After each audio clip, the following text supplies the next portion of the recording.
माझी रे ए ए श्रावण पूर्वा पवन। ओडिया संगीत जगत आज स्तब्ध। दीर्घ 6 दशंधिरू अधिक समय धरी ओडिया संगीत प्रेमी हृदय में स्वतंत्र स्थान तैयारी करिथिबा किंबदंती कंठशिल्पी तथा वर्षियान संगीतज्ञ प्रणव पट्टनायक वियोग में खेली जाइछि शोकर छाया।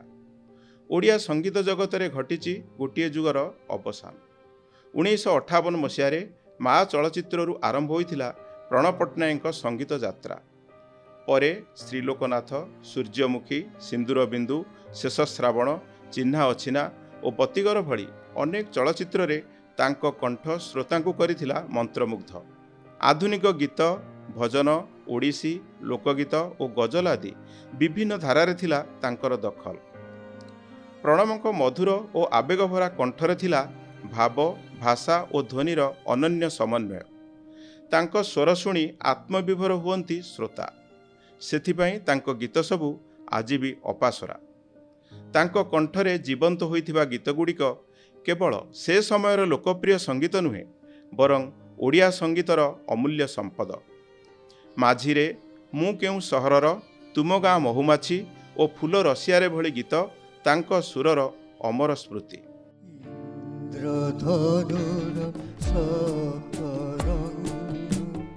सबुत जाइछि लिभि कुआसा कासे खोला मेघ सूरज। 200 अधिक चलचित्र रे कंठदान सह 7 थर हासिल करथिले राज्य चलचित्र पुरस्कार।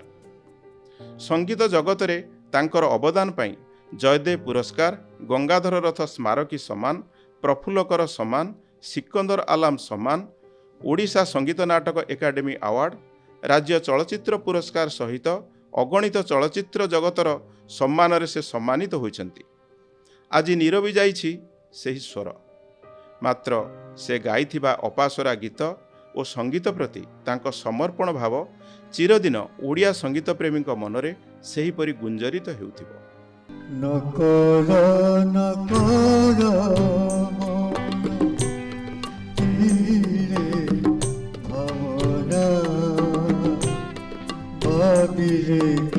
जीव चारी।